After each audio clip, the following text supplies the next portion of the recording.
So hello everyone, welcome back to another video. তো আজকে কথা বলবো জিদ্দা রিলেটেড আপডেট নিয়ে। তো তোমরা সকলেই জানো যে জিদ্দার আপকামিং 58তম ছবি, সেটা কবে আসতে চলেছে, কি আসতে চলেছে সেটা তো এখনো জানা অজানার বাইরে।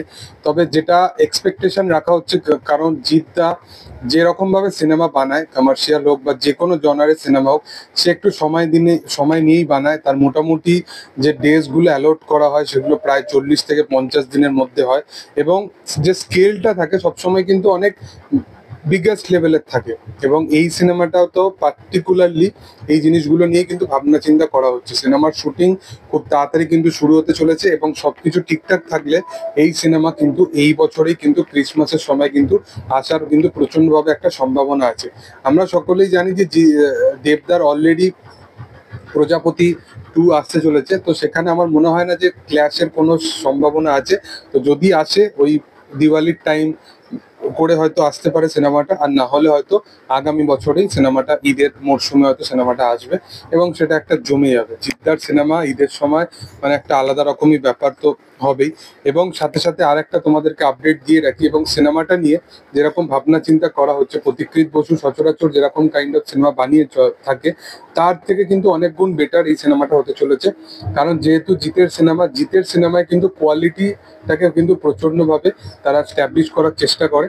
তো এই সিনেমাটার যে আহ, কিছু কিছু যে ওরিয়েন্টেড গুলো থাকবে, সেটা অ্যাকশন ওরিয়েন্টেড হোক বা মাস ট্রিটমেন্ট ওয়াইজ হোক, সেগুলোকে কিন্তু খুব লার্জার দ্যান লাইফ স্কেলেতেই রাখা হবে।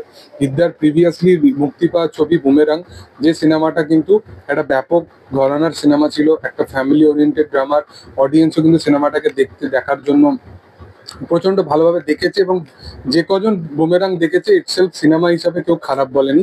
তো এই সিনেমাটাও পার্টিকুলারলি সেরকমই সিমিলার একটা ভালো সিনেমা হতে চলেছে।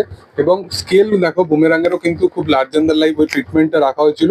এখানেও ওই 30 থেকে 70 দশকের মধ্যে যেরকম যেরকম কনসেপ্টের ওপর সিনেমাটাকে দেখানো হচ্ছে, সেটা কিন্তু দুর্দান্ত মাফিক হতে চলেছে। এবং এই ছবিতে জিদ্দার সাথে সাথে আরো কিন্তু অনেক ভালো ভালো মানে অভিনেত্রী অভিনেতা, এরকম কিন্তু আরো দুর্দান্ত মাফিক একটা সাপোর্টিং কাস্ট কিন্তু আমরা এই সিনেমাটার মধ্যে দেখতে পাবো। অলরেডি সিনেমাটা আপডেট শুনে একটা দারুণ লেভেলের একটা মানে অ্যান্টিসিপেশন থেকে শুরু করে একটা ব্যাপক লেভেলে হাইপ জেনারেট করতে পেরেছে।